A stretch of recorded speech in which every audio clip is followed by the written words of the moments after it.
Hi, everybody, and welcome back to the How We Got Here podcast. This is Kelly, and I'm so excited to welcome our next guest, my friend, my former colleague, and just an all around wonderful person I look up to, Mark Travis Rivera. Mark, please introduce yourself to folks. Hi, everyone. I am super honored to be here. I want to thank Kelly and Kirsten for the opportunity to be here. I am super excited. I am a professional storyteller, mental health advocate, choreographer, writer, coach, all the things, creative entrepreneur, and I'm super honored to be here. No, it's seriously such a pleasure. Like as soon as Kelly brought your name up and I like did a quick little Google search, I was like, "Oh my gosh, like we need to reach out as soon as possible." And like what an impressive resume, I must say. Oh, thank you. Like you say, professional storyteller, like what does that look like in your life? It took me a long time to own that and own that I've been doing this long enough to call myself a professional. Um, and so for me, when I look at all that I do, the four pillars of activity, it's the choreography, it's the coaching, it's the speaking, it's the writing. And the through line of all that is that it's about storytelling. So whether I'm telling a story through movement, whether I'm telling stories while coaching my clients about how to own their story and how to live in their purpose, or I'm speaking in front of audiences at the Department of Defense or at Pfizer about various topics related to mental health, authenticity, inclusion, or I'm writing a book or a memoir or article talking about mental health or identity. So storytelling is the through line of all that I do. And so I told myself, why not just give myself a business name and brand that truly encompasses all that I am. And at my core, I'm a storyteller. And I just happen to be a storyteller who does this professionally and makes a living and survives doing this work. So, No, I think that's absolutely incredible. I mean, Kelly and I both, I mean, I don't want to speak for Kelly, but like I also definitely would brand myself as a professional storyteller just because, like that's what I do and that's how I connect yeah. with people. And I think all of it really is about connection and, looking at the similarities rather than the differences. And it can be really hard to like walk up in front of either a person or a group of people and be like, okay, let's spark some connection, especially if that person might have a hard time doing that, right? So Yeah. that's I mean, incredible. thank you. I think, it really goes down to my mission, which is to embrace the power of story to create a more inclusive world, because I genuinely believe, like you, that stories connect us, right? And we live in such a polarizing time, both socially and politically, domestically and internationally, that if we just stop really listening to each other's stories, we stop caring about what someone like Kelly went through, or someone like I went through, what you went through, Kristen, right? We just stop caring to listen. And I have found that there are more similarities between us, things that connect us, than there are things that divide us. And at the end of the day, we all want to be able to love, to feel a sense of belonging, to be seen and heard for exactly who we are without having to suppress or deny who we are. And at the end of the day, we all want to feel a sense of belonging. And so I believe that stories connect us and that there is more in common with one another that connects our humanness than not. I love that. I love that you're talking about like collective action, being in a collective. Obviously, we live in a culture that's completely the opposite. In the US, at least, it's all about individualism. But that being said, I feel like the three of us like have a common thread of like we didn't feel that community so much when we were growing up, but we do more now as adults and we found our communities. And of course, I know a lot about your story, Mark, but Mhm. can you share with the listeners about like what it was like for you growing up, where you're from, Yeah. and just how you found community as an adult that maybe you didn't have as a young person? Yeah, and how I got here. Yeah, I love that. I was born disabled. My mom gave birth to me at 5.5 months, and I weighed 1 pound. I'm not gonna tell you how much I weigh now, but it's a lot more than 1 pound. And I developed a condition called cerebral palsy. And for me, it affects me from the hips down.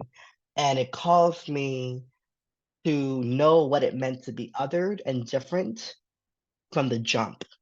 And while I'm starting to unpack this in therapy, so I'm not gonna go too deep into this, I realized some of my trauma in life began the very moment I tried to take my first breath. And that while I don't remember my birthing trauma, I feel it in my body every single day with my condition. And so when I think about how my disability has informed my sense of understanding of identity, my sense of self actualization and belonging, before I knew what race was as a construct, before I understood sexuality and gender expression, I knew I was different because my feet were crippled. I walked with inverted feet. I knew what it meant to trip over my own 2 feet. After every few steps, I have to be embarrassed and pick myself back up from the ground with scraped knees, a bruised head, and a bruised ego. I know what it's like to be called a freak in 3rd grade because I walk funny. I knew what it was like to sit on the sidelines in gym and have to write in my journal because I couldn't play the activity that was happening in that moment. I know what it's like not to belong. But I grew up in a Black and brown community in the inner city of Paterson, New Jersey. Shout out to my Jersey folks listening to the podcast. And I remember my family not really treating me any different. I was just like everyone else, except that when I fell, people perked up a little bit more.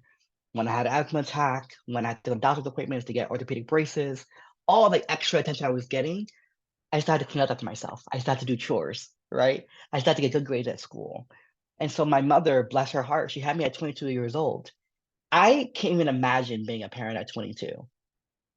I can't even imagine ever being a parent in my life, but especially at 22, right? And so my mother, who never finished high school, who never went to college, who was a teen mom at 16 and later had me at 22, for her, she became my biggest advocate.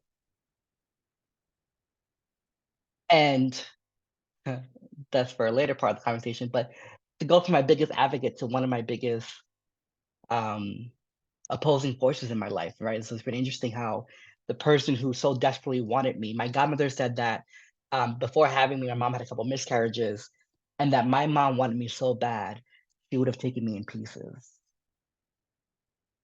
So she took this crippled child home after several months in the ICU, and she became my biggest advocate.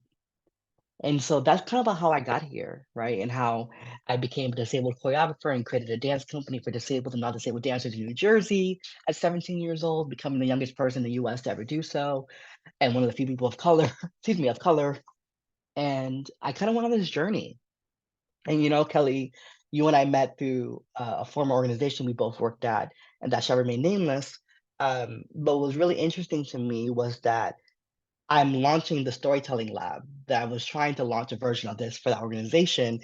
And I remember sitting in these meetings with these people and them telling me they didn't see the value of this lab. And I realized they never saw the value of me. And so they were never going to see the value of any of my ideas. And now that I'm pitching this lab to other organizations like College Track and other nonprofits throughout the country, there's a level of excitement that that particular leadership and that particular person, that particular organization couldn't see. Right. And so I'm excited that every road I've ever taken, every bruised knee, every embarrassing moment has led me to where I am today. Wow. I mean, I am just like blown away by your, not just like your transparency and your empathy, right? But like your ability to share all of that in a way that is like, I don't know, I'm having trouble coming up with the right words because like I am drawn in on every single word that you say. I understand now why that you are calling yourself a storyteller because I'm like, I need them to talk more. I need them to talk more because like those are not my experiences, but I Mhm. relate so much to like, you know, just like the bruised ego and the feelings and like people looking at you different. Like, I mean, like I am just like, you are an incredible human being. Oh, Like, thank and you. not just because of like the shit that you went through, but like just because like you have this desire to like give back to the community. I mean, you know, I've seen so many individuals throughout my career and just throughout my life that, you know, and I'm one of those people too. I'm guilty of it where like I just wear it as like a chip on my shoulder and I'm like, well, Yeah. like and I don't like anybody anymore and I'm not going to let anybody in. And you know, the fact that you're able to advocate, but also you talked about therapy and you talked Yeah. about like still taking care of yourself. It sounds like that you may not have fallen into the trap of, well, now I'm just going to give back and that's going to be my therapy. You know what I mean? Like there's a Oh give no, and take. I will never be not in therapy. I may take short breaks because obviously I've been in therapy since I was a freshman in college, since 2010. I'm currently in a short-term therapeutic process that's gonna really ramp up the new year and be pretty intense. We're doing some trauma exposure stuff, and uh, which I'm not looking forward to, but I'm also looking forward to. And so I signed up for this therapeutic process because I'm getting ready to write my memoir, my book proposal, and try to get a literary agent. And the book is entitled "Crippled but Not Broken: A Manifesto for Those Who Have Fallen Down." Because nothing has taught me more about being resilient and having grit and having tenacity and a stubbornness more than my crippled feet. And how every time I fell off my feet or lost my balance or tripped off a bike or fell over a sidewalk or tried to ride a bike and terribly almost crashed into a car, right? All these things, what I learned through that process was how to pick myself back up. And while I wish I didn't always have to be resilient, while I wish that we lived in a world where people of color, where women, where disabled folks, where LGBTQ folks could just exist without having to fight for their rights constantly, um, I recognize that we all fall down, right? To be human means to fall, to fail, right? To fumble. But so many people struggle to get back up. And so this book, this memoir manifesto, written in 3 sections, crippled at birth, um, crippled at love, and then the last section, crippled but not broken, the manifesto, would really be about a young adult memoir about a queer Latinx disabled kid who is learning or is still in the process of learning and becoming how to be fully himself unapologetically and how to stop harping on his deficits and start to embrace his full imperfect self. So it's a journey. I'm never not gonna have a therapist. I'm never not gonna have a business coach. I'm never not gonna have a support system, right? There's a wall behind me for those watching the video of people I admire. And every year I pick a word. This year was the year of me, right? What life would I build if I were to take that leap of entrepreneurship and believe in myself? And I always say there would be no year of me without the people in my community who held me down, who picked me back up when my own feet were too weary, when the words "I am not enough" kept playing over my head over and over again, when I allowed white women and other organizations to tell me that I wasn't valuable, that they didn't see my potential, that I was too problematic. And so you start to internalize those messages when the society around you tells you you are not enough. You're not man enough. You're not smart enough. You're not talented enough. Well, guess what? I'm not the most talented speaker, writer, coach, choreographer, but I still get booked and I get to make a living as a creative entrepreneur. Not because I'm the most talented, because I am hardworking, I'm committed to my craft, and I'm committed to living in my purpose. And that has made all the difference for me. I call it the J-Lo effect.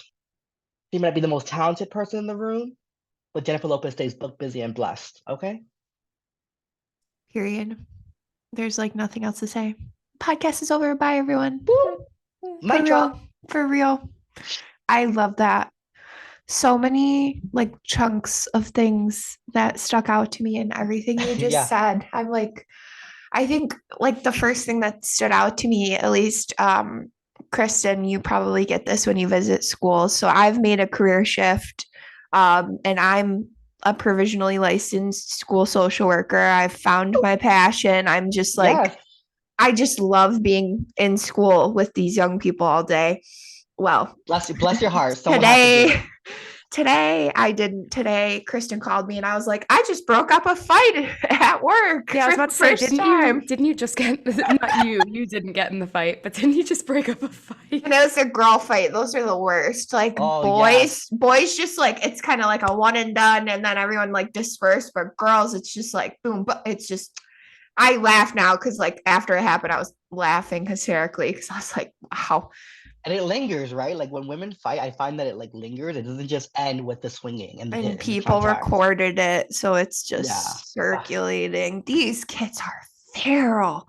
No, Woo! they're different. It's different than when the three of us were in school. Oh yeah. Oh yeah. I would never want to be a child.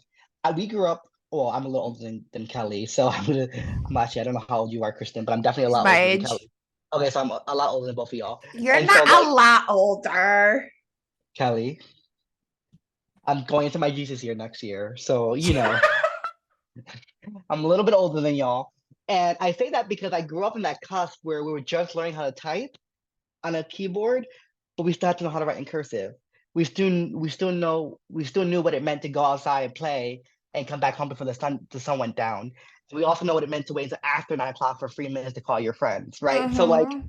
I had that weird thing where like we had just started learning about computers and LimeWire and social media, MySpace, and all these things, but my life wasn't dominated by it. And so for Mm-hmm. Gen Z, for the younger generations, I don't know how their mental health is any kind of balanced or stable because they're constantly bombarded with stimulants and messaging that tells them they are not enough.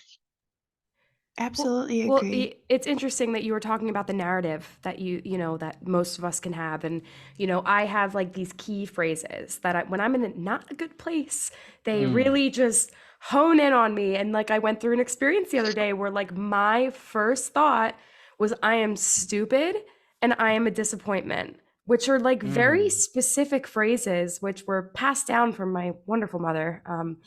Rip. But like it's just really interesting how like that piece is still so woven into my core belief systems, but only when I'm going through a difficult time.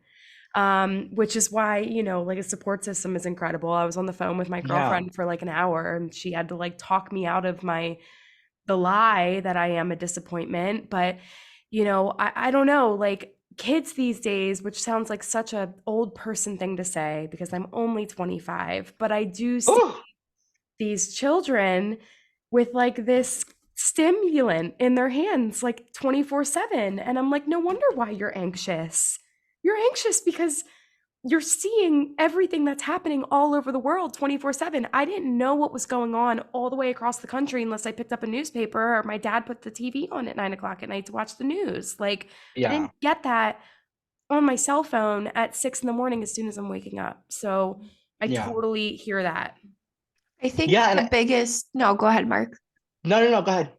I was just going to say, I think the biggest trend that I've noticed, and I've worked in a few schools in my area now and worked with students at other schools from various places at the former organization Mark and I worked at. The biggest takeaway and lesson that they've shown me is there is such a lack of resiliency, and teaching and education is not focused around resiliency and supporting the development of that at every age.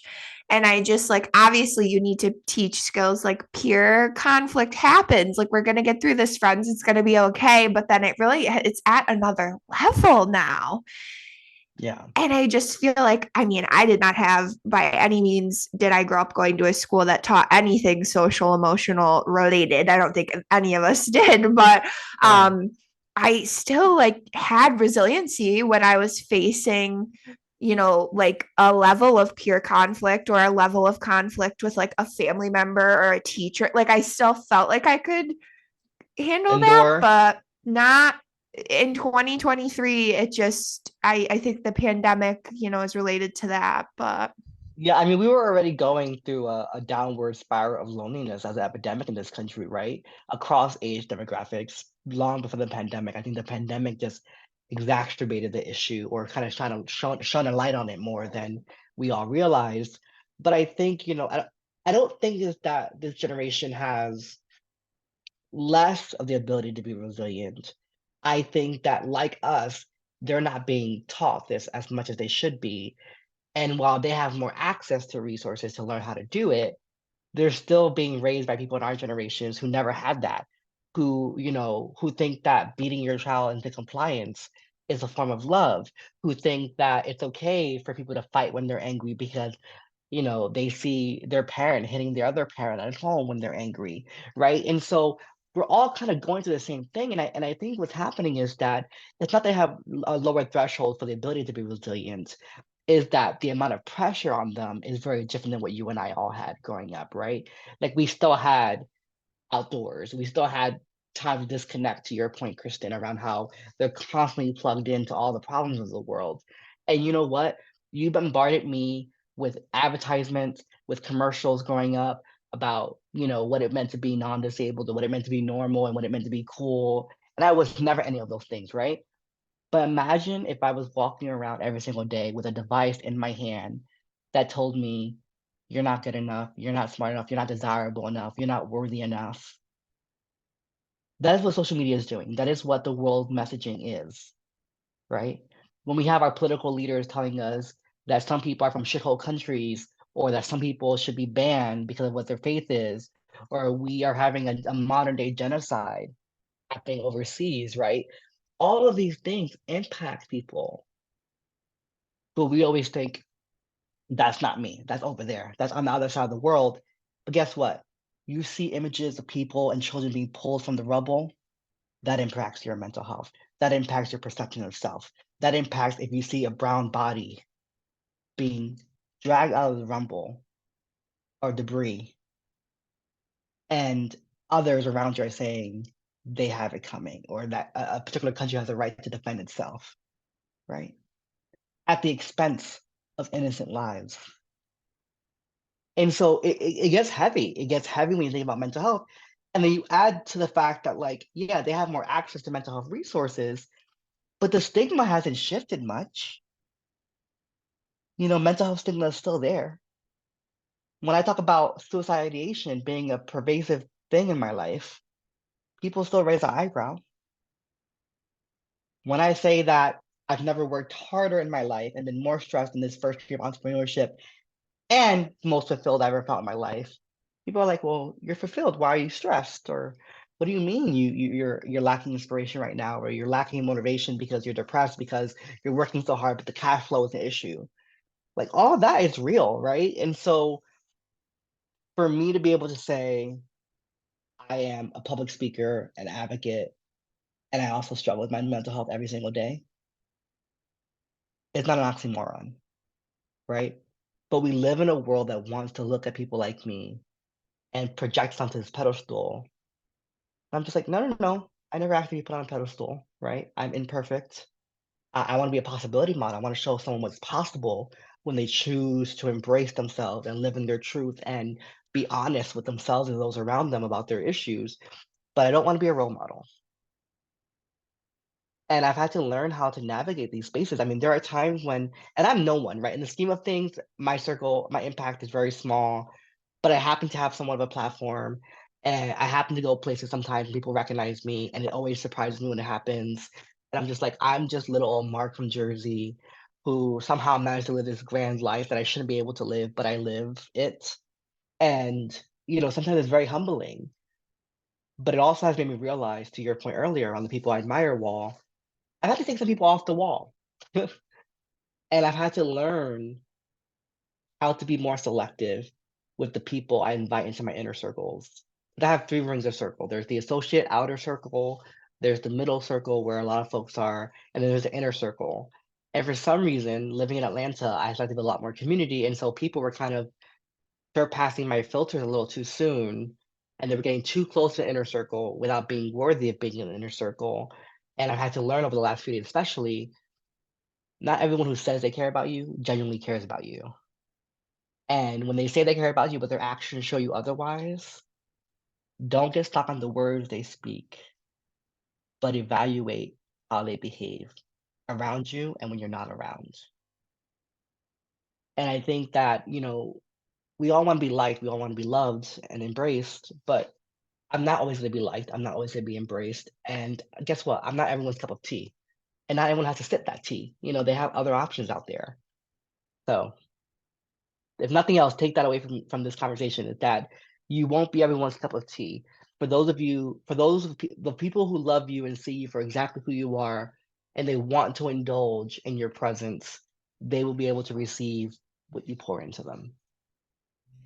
Yeah, those are the people that like really energize you, the people that like enjoy your tea, because like you Yeah. hopefully enjoy theirs too. And it's Yes. like really, after I spend time with, which it's only like three people in my life, but like once I Oh, spend time with those people, I feel like so much better than when I like walked in. And it's so cool. Like, I don't know. And the whole pedestal thing, like, never put me on a pedestal because if you're to do yeah. that, then, the higher you put me, the longer I'll fall. So, Yeah. we're all just like human beings trying to figure it out. Like, I was having a Yeah. conversation with somebody a couple days ago, and it was like, I can't believe I'm like an adult, like an adult human who like pays bills and, like has like a bank account. And but I don't know And how a it and a happened. and a and a business account. I have a business Right, account right. and a You have a person. business I'm just account. like, I was like, who? What?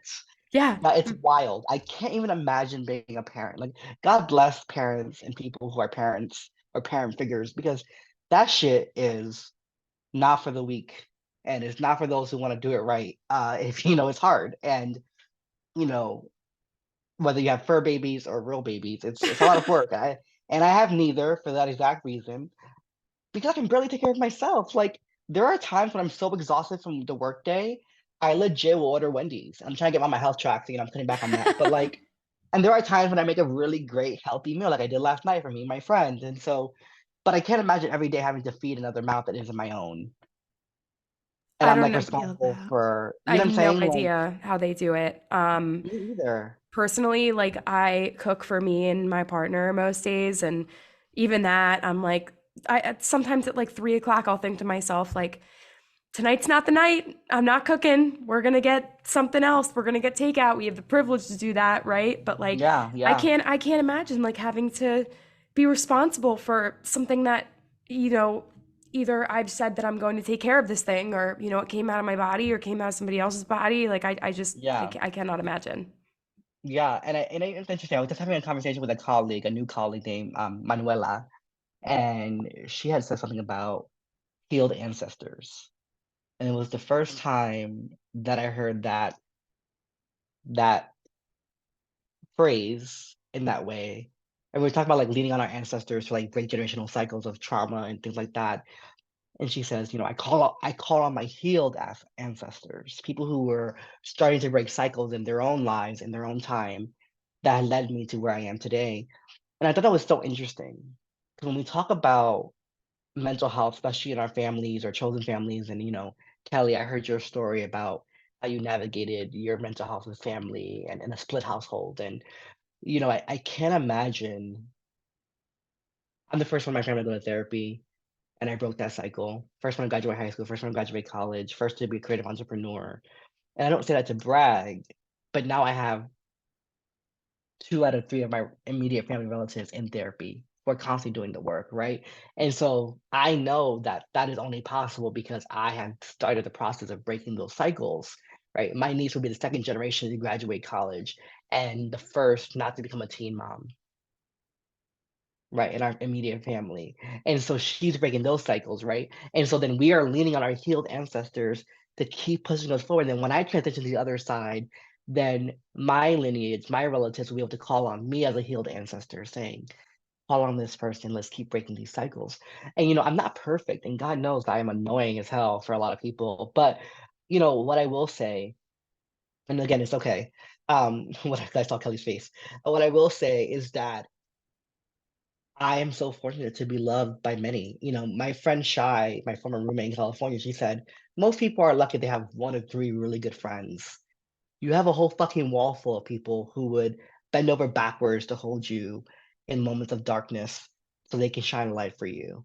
I have so many firefly friends, so many people who also light up around me, who light up, who remind me that when my light is feeling dimmed, I don't have to shine the brightest, I just have to keep shining. And those firefly friends, the people on the wall, people across my communities around the world, I'm so fortunate for them because it's easy to get lost in the sauce. And it's hard to live out your dreams and to live your purpose when you live in a world that says someone like you doesn't deserve to take up space, that you are simply to be seen and not heard. Yeah. I so appreciate that. I often when we have folks on the podcast, all of the wonderful folks who have joined us so far, I like to try and imagine them as a teenager or Mm. not a child, right? Like a teenager, a tween. Not only Or in does my that case, a give me twink. do not cut that out. No, you only do that. Tween, teen, twink. Period. I used to be a twink, and now I'm just thick. It's okay. I'm never gonna be a twink again in my life. It's okay. I embrace it. I'm pulling it together. That is gold. Yes, twinks included. Yes. I like to try and imagine folks as young people, not only to, promote more empathy. I want to get to know, I want folks to feel comfortable when they join us, but also because I just so wish that the younger versions of ourselves could be here in the room as an extra person to hear how Mm. far that we've come. So I always like to ask guests and some form of this question. I like to ask folks what is one thing that you would tell 12 or 13-year-old Mark, that is such a tough age in general? What is one thing you would tell little Mark about what you're doing now as an adult to kind of promote that healing, promote that resiliency, promote breaking those cycles? What's one thing he would want to hear? I'm so mad at you, Kelly, because I was doing so good about not crying. I have a habit of crying when I do a lot of podcast interviews, especially about touchy subjects. And so I told myself today, don't cry, bitch. Don't cry. I'm trying not to curse too much, but don't cry. And Please, you are welcome to curse. Please and I'm just cry, let it go. and it's so interesting because when we originally supposed to do this interview, I think last week, I was not in a good headspace. I was not good in a good mental health space. I was having severe depression flare-ups, low energy. I was dreading the interview because I was just like, I have to talk about mental health when I'm not feeling well mental health wise. But I know our schedules are tight, so I didn't want to reschedule. And then y'all had to reschedule. And I was like, oh, thank you, universe. Because I was not in a good headspace for the interview. Today I totally am. I'm like all glammed up. I'm here. I'm ready to go. In my 8th grade yearbook, to go back, because middle school were the worst years for me. It's when I realized I was gay. It's when I had surgery for my legs to improve my mobility. It's when I really realized that I wanted to be a writer. And so I remember writing my middle school yearbook that I want to graduate college and become a published writer, an author. And by the time I was in my 20s, I did exactly that, right? And there's still so much more I'm going to do, and there's still so much more ahead of me. And I started kind of young, right? My career started when I was 17. I wasn't a normal teenager. I wasn't a regular kid growing. I had to grow up really fast. And so there are parts of me that would tell little middle school Mark, one, you will find your sense of fashion. You will stop being awkward. Lord knows I was super awkward in middle school. You will learn to embrace your queerness. You would learn to accept that you may be crippled, but that you are not broken goods. That you are not someone that has to be a dejected object thrown away from the manufacturing line of human life because you are crippled and different and queer and imperfect. And you will go on to become a published author and a college graduate. And that every day you will still struggle. That depression will become a constant companion. That anxiety will come to visit. And when the companion and the visitor are there, you will think and ideate about the end. But every day, you will choose to live. And on the darkest moments, when the shame gremlins are loud as hell, you will have the courage to reach out for help. And so your darkest days are ahead of you, but your light will continue to shine bright. That's what I would tell him. I I had this therapist, and she told me, very similar to what you shared, that she wanted me to carry or to have just a photo of myself as a child and to have that with me. And somebody else in my family, I won't out him, but he does the same thing too, and he's been doing it for quite some time. And she said to me, whenever you find yourself like talking down to yourself, or you're in a position where you feel completely alone and like a horrible person, and that you are irredeemable, that you look at that little girl and you say that to her. And I could never find Mm, myself to do that, because if I could have compassion for her, she is a part of me and she always will be. Um, I find that I'm not like a psychiatrist, I'm not a therapist, but I've always found that healing of the inner child is probably one of the hardest things that gone into in my endeavors, but yeah, yeah. probably one of the most rewarding things that I've ever done for myself. Because whenever I'm in a situation where I'm experiencing, how you talked about like those deepest, darkest pains, and, the dark days ahead, that it's just this little girl like asking for help. She just doesn't have like the voice ability to do so. And like, I can almost parallel that to the kids that we see today, that like they are in their sort of era, in their place where they are asking for help, but having wild stuff happening and they're unable to do it. I mean, do you find that, especially with choreography, do you find that that's a way in which you can like sort of express those feelings, but also do it in maybe like a playful manner where, that can be expressed? Yeah, I mean, my creative outlet, I am probably the best creatively when I'm having the hardest moment or the most heartbreak. An 8-year situationship just ended a few weeks ago, and so I have been yo-yoing between sadness and deep rage, regret and gratitude, um, excitement about the future and prospect of my dating life, and also uh, upset that here I am, always the friend, never the lover. And You know, it's really interesting that, you talk about how I have outlets, and my creative work is my outlet, right? My writing, my social media content, my videos, um, my choreography, my speaking, my podcasting that I do with my friend, the Mom Me podcast.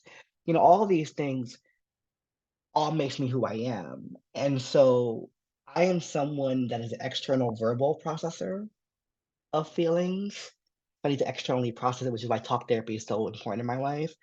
But then somatically, I need to move my body so that once I'm talking about these heavy things, if I move my body, it won't stay in my body. The emotions that are triggered in me won't stay there stiffening me up, right? I'm able to move through those aches and those soreness and the stiffness and kind of get all of that kind of expression out. So moving my body daily is important. Daily walks, going to the gym, um, just dancing randomly while I'm, in my house or cleaning or in between meetings, and just moving my body is such an important part of my healing process. And what I want to remind everyone is that our inner child is always going to be there. And not just our inner child, but every version that we've been before the version we are today. And every version of you deserves your grace, your self-compassion, your love, your empathy.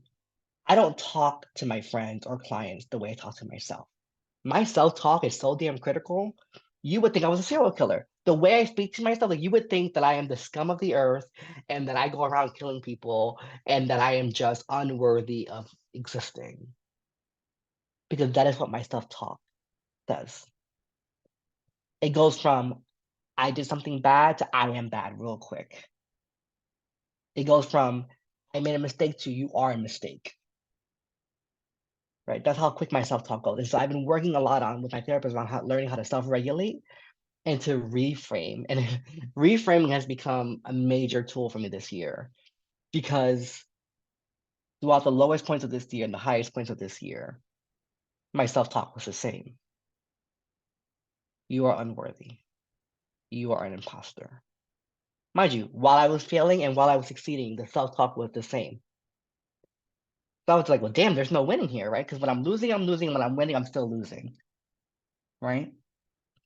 And so what I had to learn was the height of success that I've reached this year have made me feel so vulnerable because now I keep thinking, oh, I'm getting more exposure. I'm hitting these milestones. I'm becoming more successful.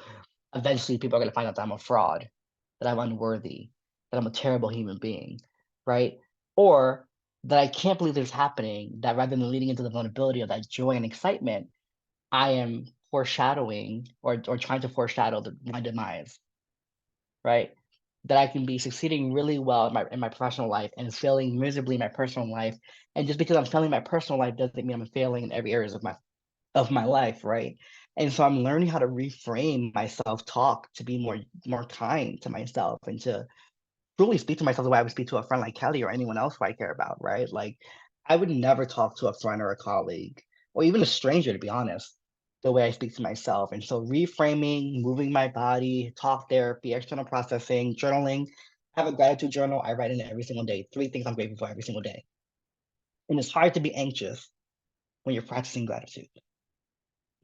And when Yeah. I allow gratitude to anchor me, everything seems possible. Everything seems like I can get through anything.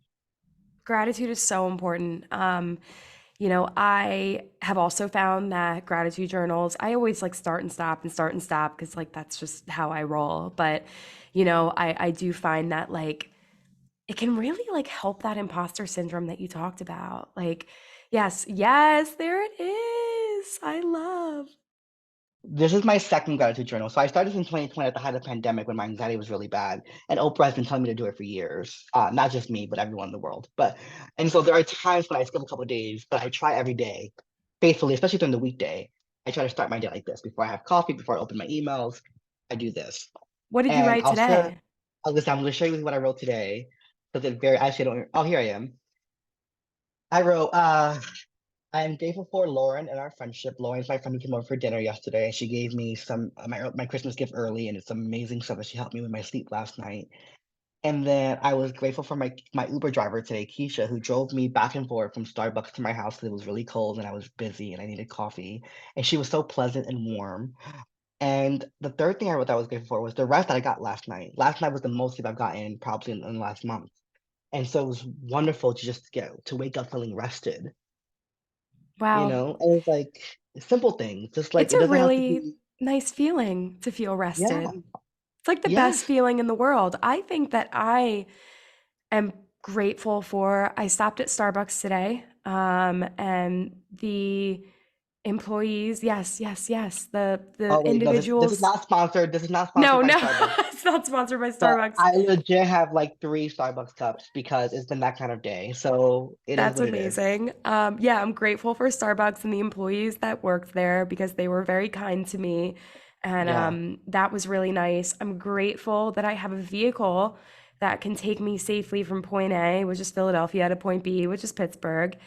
And I am very grateful for my partner Tim for always being really understanding and supportive of me and Mm, my goals. How about you, Kelly? What are you yeah. grateful for? Yeah, what are you grateful for today? Oh, it's been bananas. I'm grateful for, I know I say this in every job I've had, you've both heard it, but I'm grateful for my colleagues and my coworkers because when stuff happens at work throughout the day and you're able to sit down with them or look at them and you don't have to utter a word and they just see you and just look at Mm, you and you can laugh, or you both look at each other like, you want a bag of Cheetos? Yeah, you got a bag of Cheetos. Just those simple little moments you share together while you're like in it day to day. I'm very grateful for them. I'm grateful for my mom. We had dinner last night. It was really nice. My mom and I are close, and Mark, you heard a little bit more about my childhood, but it's like hard to, as an adult, have a closeness, I guess, and a bond still that we had when I was younger. So I'm just grateful we got to spend time together and share a meal last night. And then The third thing I'm grateful for, when my paycheck hits, because Ooh, woo, woo. that was a whole debacle this week. So I need to pay my utility bill, and that's what I'll be grateful for when that's not Yeah. on my back. So in full transparency, that's what I'm grateful for. Yes. Let me tell you, I also want to say this, Kelly, because I know I've said this to you privately, but I think it's important to say it to you publicly. Um, for the moment I met you, Kelly, you saw me, and you didn't see me as a threat. You didn't see me as the problematic diversity hire that they would try to frame me as at that organization. You saw the potential of the impact I could have for the students and the organization as a whole. And even though I was only there for like 3 months, legit, before I quit, some of the things I recommended have been implemented, right? That person was demoted and they hired a separate person to come in and do that role and that portion of their portfolio. And if that was why God or the universe set me to Active Minds, besides meeting you and some other people that I'm still connected with, then that was worth it because it meant that I was able to make a difference, even when they didn't see my value, even when they didn't see my worthiness, you know? And it also was a huge lesson for me in learning that one, not all white women who are democratic leaning, so-called feminist progressives are really allies. To me, the most dangerous person in America isn't the white, uneducated rural man living in the farmland in the middle of nowhere, America, who's a Trump supporter. The most dangerous person in America is the educated white woman who claims to know better and wants to do better, but doesn't do better if it means questioning or jeopardizing her own power. And so I recognize that you, as a white woman, have always used your positionality and privilege to amplify people like me, to center us despite the constant marginalization in the field that we work in. And I just want to thank you for that because I know that came at a great deal of sacrifice for you. I know it made you the unlikable white woman. It made you the annoying white woman for some people. It made you the activist white woman for some people at the organization. And so I recognize that that came at a cost. Um, but every day people like you remind me that while it may be hard, I'm not alone in this movement. So I just want to thank you for that. I'm grateful for you. Oh, I'm grateful for you, my friend. It is never at a cost to be your friend and colleague. Oh, Never okay. was it a cost. It is their loss. And I also, after a year plus of therapy, I'm able to look back and see the lessons and see and be grateful Yeah. for those really high points. And I'm very grateful to be in touch with a lot of those students still who are now off to college and off to graduate school and are out there in the streets doing the work. They truly Yeah. are. So I'm just grateful for those young people, grateful for you Yeah. too, Kristen. And um, yeah, it's been a great conversation, folks. Before Yes, it we has. check out, where can the people find you, Mark? What are you up to? Where can they follow you? What's on your plate, like right this moment that they can support? Yeah, well, I'll send you the link, my Linktree link, so you can put that because that has my social media, my email, my podcast, Spotify playlist. People can listen to all the appearances I've done, which I'll add this podcast to that playlist. My TEDx talk is on there. They can sign up for my newsletter. They can connect with me on LinkedIn. What's in the works? So I am currently working on developing the curriculum and program design for the first generation storytellers lab, which will be a 6-week immersive 2 hours per week experience for high school, college, recent college grads, and young professionals who are all identify as first gen, whether they're the first people in their family on track to go to college, the first one to go to college, the first one to graduate college, or the first one to graduate college and become a professional in their field and their families. And it's going to be to help them embrace the power of their story so they can create a more inclusive world in their communities. And the hope is that when I run these 5 pilots simultaneously in the fall of 2024, we will do an assessment and data analysis that then will help us improve the curriculum. And then this program curriculum would be available for people to purchase. Either they can hire me to do it for them, or they can do a train-the-trainer model where I train someone in their region to implement this curriculum.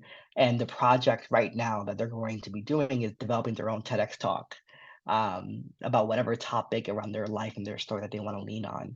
And when people call me a motivational speaker, I cringe because I'm not that. While you may be inspired and motivated when you hear me speak, I don't just simply talk about the woes and lows of my life.